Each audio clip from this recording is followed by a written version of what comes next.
हमारे यहाँ 6 बजे के बाद हम महिलाएं हैं, हमारी बेटियां हैं, हमें बाहर निकलने में बड़ा संकोच होता है कि अंधेरा हो गया है, किसी भी तरह के असामाजिक तत्व हमें कहीं मिल ना जाए और ये इस तरह से हमारे लिए किसी भी तरह से घातक सिद्ध हो सकते हैं। तो केजरीवाल जी ने औरतों की सुरक्षा के लिए दिल्ली में जगह जगह सीसी कैमरे लगाए। हमारे बुजुर्गों के लिए, मेरी बुजुर्ग माता जी बैठी हैं, शायद 60 साल से ऊपर की होंगी, जो जितने 60 साल से ऊपर के हमारे बुजुर्ग हैं, चाहे वो महिला है पुरुष है, उनके लिए उन्होंने एक बेटे का फर्ज निभाया है। तीर्थ यात्रा एक, मेरे हिसाब से जब सारा इंसान अपनी जिम्मेवारियां पूरी कर लेता है, अपने बच्चे पार पहुँच देता है, उनकी शादी कर देता है, उसके मन में एक इच्छा हो जाती है कि अब तो कहीं ना कहीं मुझे तीर्थ यात्रा करानी चाहिए, मुझे काशी चला जाना चाहिए, मुझे अयोध्या की यात्रा कराना चाहिए, मुझे नासिक घूम आना चाहिए। तो केजरीवाल जी ने सोचा कि किसी के घर में, किसी के बेटे के पास ऐसा सामर्थ्य हो या ना हो कि अपने माता पिता को घुमा सके, तो उन्होंने एक बेटे का फर्ज अदा किया। उन्होंने मेरे बुजुर्गों के लिए यात्रा फ्री की, जिसमें आना जाना फ्री, रहना फ्री, खाना फ्री। तो देखिए उन्होंने कितना बड़ा फर्ज अदा किया। इसी तरह दिल्ली में उन्होंने, जैसा कि क्या होता है, एक सीएम को 200 करोड़ रुपए दिए जाते हैं कि वो अपना एक पर्सनल हेलीकॉप्टर ले ले। केजरीवाल जी ने क्या किया, वो 200 करोड़ रुपए ना लेके वो बाल और महिला कल्याण विभाग को दे दिए कि आप ये महिलाओं और जो बच्चों के कल्याण में यूज़ करें। इसी तरह उन्होंने किसी भी जो स्टेट की सबसे बड़ी ज़रूरत होती है शिक्षा और स्वास्थ्य, उन्होंने क्या किया है, दिल्ली में उन्होंने, अगर आप कहीं पढ़ते हो, सरकारी स्कूल इतने अच्छे बना दिए हैं, इतना उनका स्टैंडर्ड हाई कर दिया है। उन्होंने गरीब और अमीर का लेवल ही ख़त्म कर दिया कि उनके सरकारी स्कूलों में एक गरीब आदमी को भी उतनी ही सुविधा है, एक अमीर को भी। एक अमीर भी सोचेगा कि मुझे केजरीवाल के स्कूल में एडमिशन मिल जाए। अमेरिका के जो राष्ट्रपति हैं, उनकी पत्नी स्पेशल केजरीवाल जी के स्कूल देखने अमेरिका से आई। उनको लगा कि मेरे को तो केजरीवाल जी के स्कूल, अगर उन स्कूलों में कुछ खासियत थी तभी वो देखने आई। एक सबसे बड़ी उन्होंने सुविधा दिल्ली के स्कूलों में और क्या करी, जैसे कि आपके बच्चा इंटेलिजेंट है, लेकिन आजकल कोई भी कहीं भी एडमिशन बिना कोचिंग के होता ही नहीं है। आपको मेडिकल की कोचिंग लेनी है, आपको इंजीनियरिंग की कोचिंग लेनी है, लेकिन जिन माँ बाप के पास पैसा नहीं है, जिनके पास पैसा है, वो तो अपना प्राइवेट सेक्टर्स में बच्चों को कोचिंग दिला देंगे। लेकिन जिनके पास पैसे नहीं है, उन माँ बाप के बारे में सोचो, उन बच्चों के बारे में सोचो, क्योंकि शिक्षा हर बच्चे का अधिकार है। क्योंकि हमारा देश अगर पढ़ेगा तभी आगे बढ़ेगा।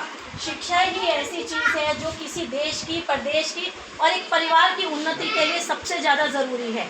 एक बच्चा इंटेलिजेंट है, लेकिन घर में साधन न होने की वजह से वो डॉक्टर नहीं बन पाता, साधन न होने की वजह से इंजीनियर नहीं बन पाता।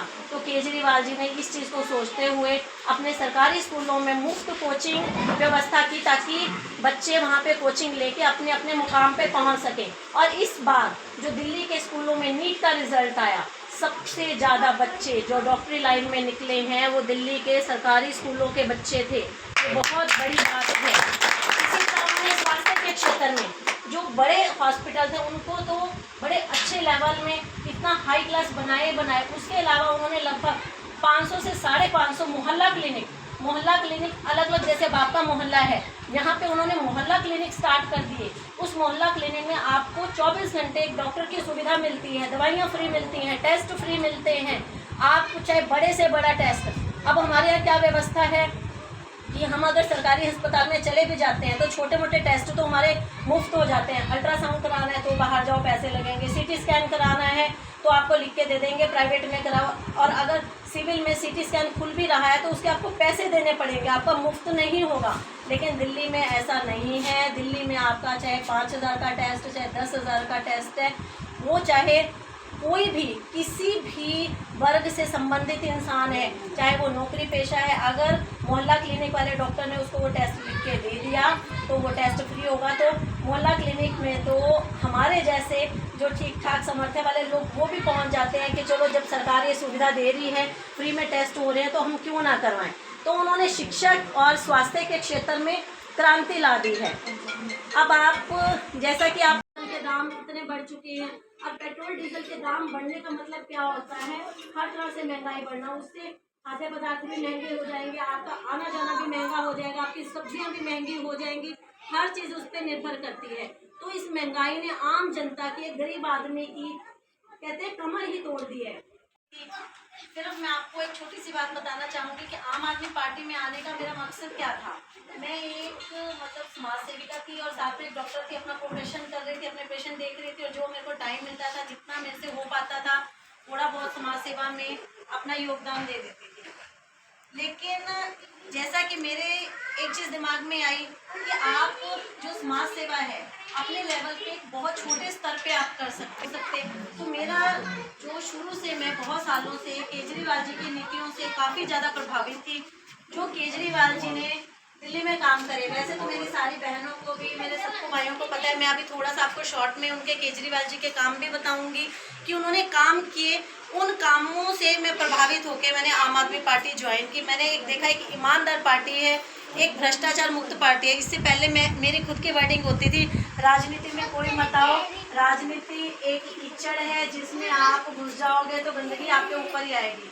लेकिन फिर दिमाग में आया कि अगर पढ़े लिखे लोग इस राजनीति में आते हैं तो ज़रूरत तो इस राजनीति में पढ़े लिखे लोगों की है, ताकि इस राजनीति में जो कीचड़ फैल चुका है, जो गंद फैल चुका है, उसकी सफाई तो हो। और उसकी सफाई करने के लिए मुझे एक लगा कि झाड़ू की सरकार से अच्छी